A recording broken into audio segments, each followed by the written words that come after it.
আজকে ছিল সরস্বতী পুজো, 14ই ফেব্রুয়ারি। সকালবেলায় স্নান টান করে প্রথমে ভাই দিয়ে দিল আলপনা, আর তারপরে আমি বাকি দরজাগুলোতেও আলপনা দিয়ে দিলাম। সকাল সকাল স্নান টান করে বাকি পুজোর জোগাড়ও মাও করে নিয়েছে।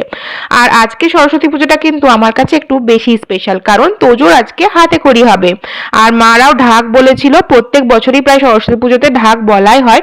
তারপরে তোজোকে নতুন পাঞ্জাবি পরিয়ে দিয়েছিলাম, এই কাঁথা স্টিচের সুন্দর সুতির পাঞ্জাবিটা মা আর মণিমা তোজোকে গিফট করেছিল, কারণ নতুন জামা পরে হাতে খড়ি দিতে হয়।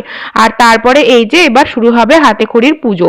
আমাদের যে পুরোহিত মশাই সে পুজো করছিল, তবে বাবার কোলে বসে বাবার হাতে ধরেই তোজো যেন প্রথম লেখাটা শুরু করে, এটাই ছিল আমার ইচ্ছা। সেজন্য উজ্জ্বল মন্ত্র বলে পুজো করলো, যেরকম ঠাকুর মশাই বলে দিলেন। তারপরে আমি যে স্লেটটা বানিয়ে রেখেছিলাম সুন্দর করে তোজোর হাতে খড়ির জন্য, সেখানেই দেখো কি সুন্দর করে তোজো লিখে দিয়েছে অ আ, তারপরে 1 2 ABCD সমস্ত কিছু। তারপরে বাকি কিছু পুজো ছিল সেগুলো চলছে।